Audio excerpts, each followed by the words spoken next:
Assalamualaikum. Ketemu lagi dengan saya, Indah Perwitasari. Kali ini saya akan membahas materi mengenai mawaris.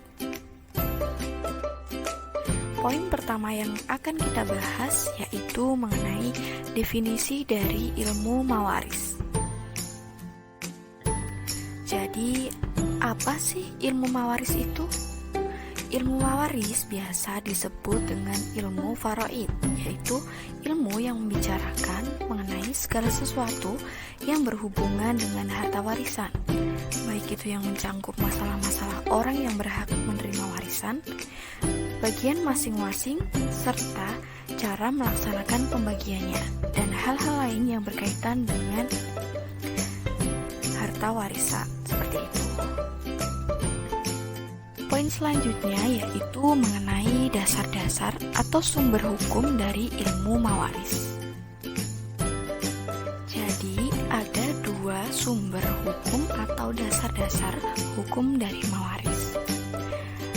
Dasar atau sumber hukum ilmu mawaris yang paling utama adalah Al-Quran, sedangkan yang kedua yaitu As-Sunnah.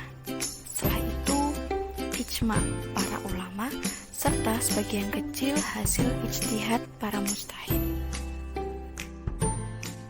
Sumber hukum pertama yaitu Al-Quran. Di sini disebutkan dalam firman Allah Subhanahu wa taala dalam Quran surat An-Nisa ayat ke-7, yang artinya bagi orang laki-laki ada hak bagian dari harta peninggalan ibu bapak dan kerabatnya. Dan bagi orang wanita ada hak bagian pula dari harta peninggalan ibu, bapak, dan kerabatnya, baik sedikit atau banyak menurut bagian yang telah ditetapkan. Sumber kedua yaitu As-Sunnah atau hadis yang dapat kita temui pada hadis dari Ibnu Mas'ud, yang artinya dari Ibnu Mas'ud, katanya bersabda Rasulullah Shallallahu Alaihi Wasallam, pelajarilah Al-Quran dan ajarkanlah ia kepada manusia, dan pelajarilah Al-Faraid dan ajarkanlah ia kepada manusia. Maka sesungguhnya aku ini manusia yang akan mati, dan ilmu pun akan diangkat. Hampir saja nanti akan terjadi dua orang yang berselisih tentang pembagian harta warisan dan masalahnya. Maka mereka berdua pun tidak menemukan seseorang yang memberitahukan pemecahan masalahnya kepada mereka. Hadis kedua yaitu hadis dari Abdullah bin Amr, yang artinya ilmu itu ada 3 macam, dan yang selain yang 3 macam itu sebagai tambahan saja. Ayat muhkamat, sunnah yang datang dari Nabi, serta faraid yang adil. Pembahasan ketiga yaitu mengenai ketentuan mawaris dalam Islam. Jadi dalam pembahasan ketentuan mawaris dalam Islam terdapat 4 subbab yang nantinya akan kita bahas, yaitu yang pertama mengenai ahli waris, kedua mengenai syarat mendapatkan warisan, ketiga sebab menerima warisan, dan yang terakhir sebab tidak mendapatkan warisan. Oke, subbab pertama yaitu ahli waris. Siapa sajakah ahli waris itu? Jadi, jumlah ahli waris yang berhak menerima harta warisan dari seseorang yang meninggal dunia ada 25 orang, yang terdiri dari 15 orang dari ahli waris pihak laki-laki yang biasa disebut ahli waris asobah, yang bagiannya berupa sisa setelah diambil oleh zawil furud, dan 10 orang dari ahli waris pihak perempuan yang biasa disebut dengan ahli waris zawil furud, yang bagiannya telah ditentukan sebelumnya. Selanjutnya yaitu syarat mendapatkan warisan. Seorang muslim berhak mendapatkan warisan apabila memenuhi syarat-syarat berikut. Yang pertama yaitu tidak adanya salah satu penghalang dari penghalang-penghalang untuk mendapatkan warisan. Yang kedua yaitu kematian orang yang diwarisi. walaupun kematian tersebut berdasarkan vonis pengadilan. Misalnya, hakim memutuskan bahwa orang yang hilang itu dianggap telah meninggal dunia. Yang ketiga yaitu ahli waris hidup pada saat orang yang memberi warisan meninggal dunia. Jadi, jika seorang wanita mengandung bayi, kemudian salah seorang anaknya meninggal dunia, maka bayi tersebut berhak menerima warisan dari saudaranya yang telah meninggal itu. Karena kehidupan janin telah terwujud pada saat kematian saudaranya terjadi. Poin selanjutnya yaitu sebab-sebab menerima harta warisan. Seseorang mendapatkan harta warisan disebabkan salah satu dari beberapa sebab berikut. Yang pertama yaitu nasab atau keturunan, yang kedua yaitu pernikahan, dan yang ketiga yaitu wala. Nasab, yakni kerabat, yaitu ahli waris yang terdiri dari bapak dari orang yang diwarisi, atau anak-anaknya beserta jalur ke sampingnya, saudara-saudara beserta anak-anak mereka, serta paman-paman dari jalur bapak beserta anak-anak mereka. Pernikahan, yaitu akad yang sah untuk menghalalkan hubungan antara suami istri, walaupun suaminya belum menggaulinya serta belum berduaan dengannya. Yang terakhir yaitu wala, yaitu seseorang yang memerdekakan budak laki-laki atau budak perempuan. Jika budak yang dimerdekakan meninggal dunia, sedang ia tidak meninggalkan ahli waris, maka hartanya diwarisi oleh orang yang memerdekakannya. Selanjutnya yaitu sebab-sebab tidak mendapatkan harta warisan. Sebab-sebab yang menghalangi ahli waris menerima bagian warisan ada 5, yaitu yang pertama kekafiran, yang kedua pembunuhan, yang ketiga perbudakan, keempat persinahan, dan yang terakhir li'an. Pertama, kekafiran. Kerabat yang muslim tidak dapat mewarisi kerabatnya yang kafir, dan orang yang kafir tidak dapat mewarisi kerabatnya yang muslim. Sebab kedua yaitu pembunuhan. Jika pembunuhan dilakukan dengan sengaja, maka pembunuh tersebut tidak bisa mewarisi yang dibunuhnya. Ketiga yaitu perbudakan. Seorang budak tidak dapat mewarisi ataupun diwarisi, baik budak secara utuh maupun sebagiannya. Misalnya, jika seorang majikan menggauli budaknya hingga melahirkan anak, maka ibu dari anak majikan tersebut tidak dapat diwarisi ataupun mewarisi. Keempat yaitu perzinahan. Seorang anak yang terlahir dari hasil perzinahan tidak dapat diwarisi dan mewarisi bapaknya. Ia hanya dapat mewarisi dan diwarisi ibunya. Yang terakhir yaitu li'an. Anak suami istri yang melakukan li'an tidak dapat mewarisi dan diwarisi bapak yang tidak mengakuinya sebagai anaknya. Pembahasan yang keempat yaitu ketentuan pembagian warisan. Pembagian harta warisan dari seseorang yang meninggal dunia merupakan hal yang terakhir dilakukan.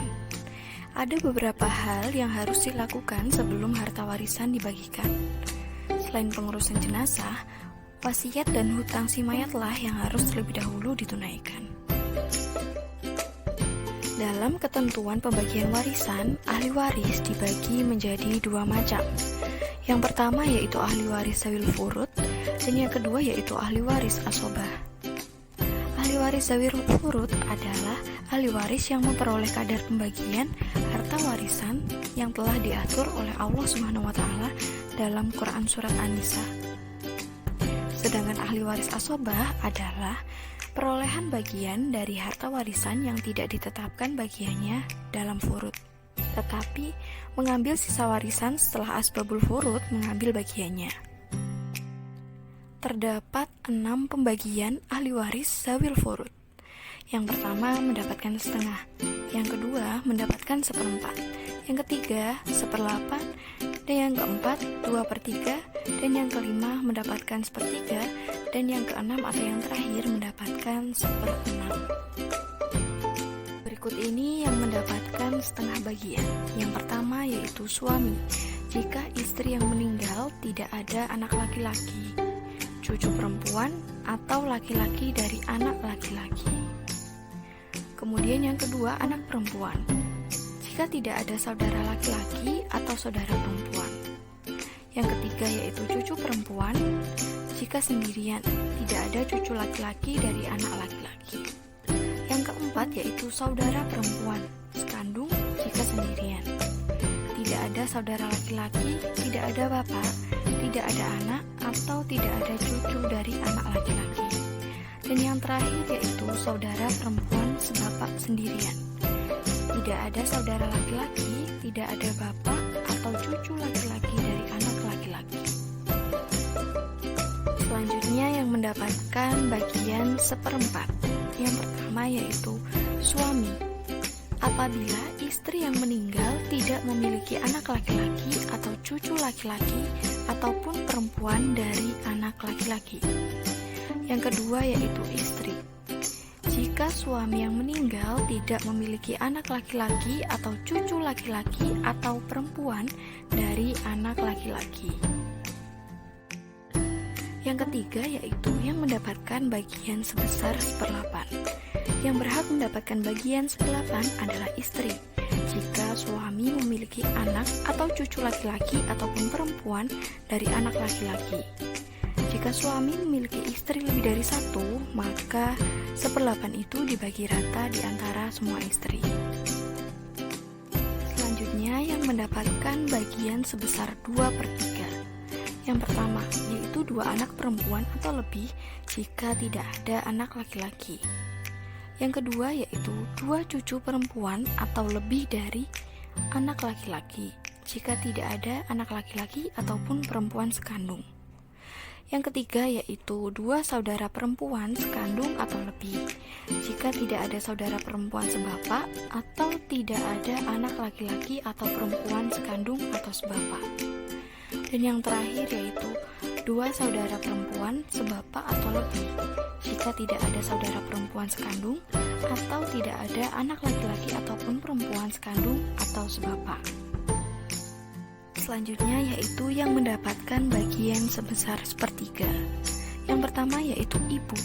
Jika yang meninggal dunia tidak memiliki anak laki-laki, cucu perempuan atau laki-laki dari anak laki-laki, tidak memiliki 2 saudara atau lebih, baik itu laki-laki maupun perempuan.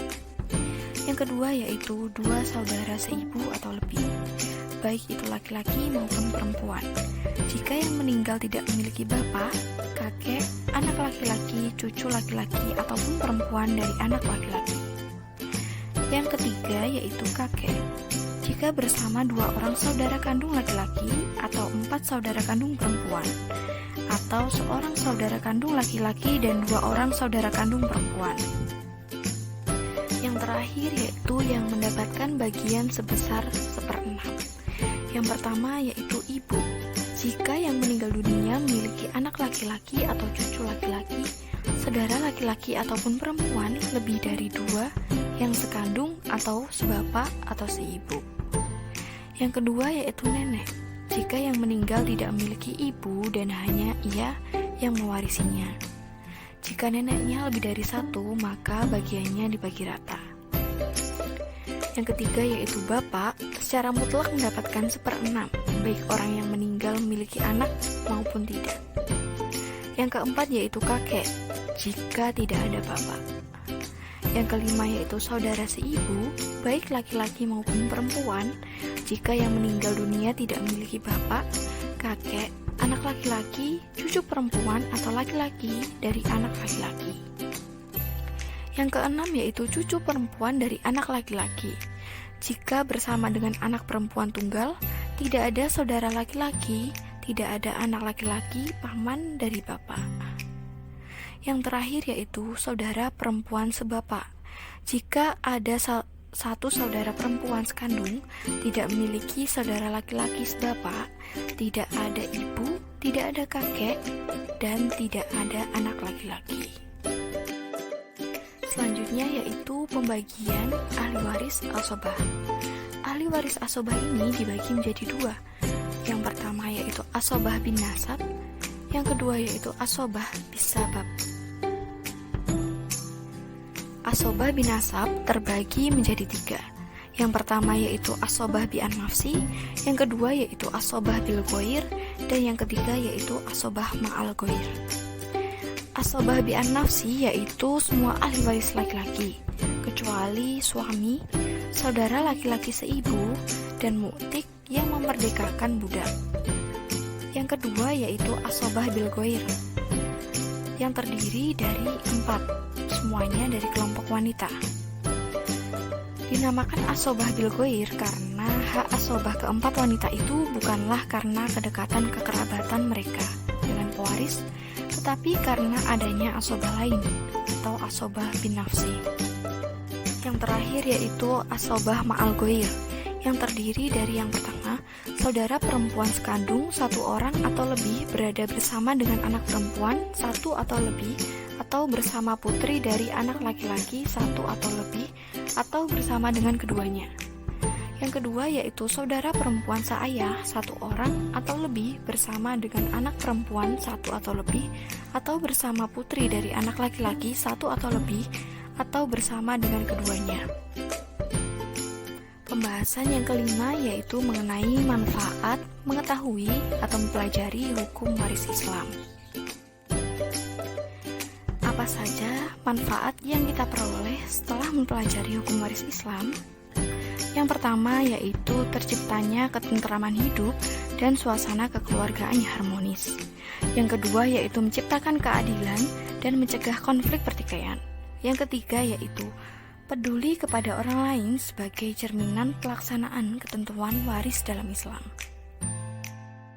Poin keenam yang akan kita pelajari yaitu mengenai praktik pembagian warisan. Oke, langsung saja pada contoh soal pertama, yaitu seseorang meninggal dunia meninggalkan harta sebesar 180 juta. Ahli warisnya terdiri atas istri, ibu, dan 2 anak laki-laki. Pada penyelesaian soal pertama-tama kita harus mengidentifikasi bagian dari masing-masing ahli waris. Pertama, bagian istri yang diperoleh sebesar 1/8, ibu 1/6, dan 2 anak laki-laki asobah.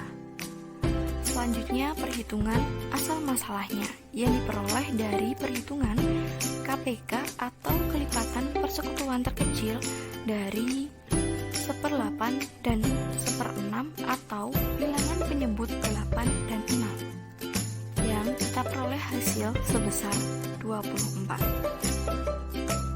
Dari hasil tersebut, maka cara penghitungan akhirnya adalah yang pertama bagian istri. 1/8 dikalikan 24 dikalikan 180 juta yang diperoleh hasil sebesar 22.500.000. Selanjutnya bagian ibu. 1/6 dikalikan 24 dikalikan 180 juta yang diperoleh hasil sebesar 30 juta. Dan yang ketiga yaitu bagian dari 2 anak laki-laki. 24 dikurangi 3 ditambah 4 atau 24 dikurangi 7 dikalikan 180 juta yang memperoleh hasil sebesar 127.500.000. Masing-masing anak laki-laki memperoleh mawaris sebesar 127.500 dibagi 2 atau yang diperoleh hasil akhir sebesar 63.750.000. Contoh kedua yaitu penghitungan dengan menggunakan aul. Seseorang meninggal dunia meninggalkan harta sebesar 42 juta. Ahli warisnya terdiri atas suami dan 2 saudara perempuan sekandung. Seperti pada penyelesaian soal sebelumnya, pertama-tama identifikasi terlebih dahulu bagian dari masing-masing ahli waris. Bagian suami diperoleh sebesar setengah, dan bagian dua saudara perempuan sekandung memperoleh bagian sebesar 2/3. Selanjutnya, kita harus mencari asal masalahnya dari 1/2 dan 2/3 melalui KPK. Yang diperoleh hasil sebesar 6, sehingga masing-masing bagian harus dihitung terlebih dahulu.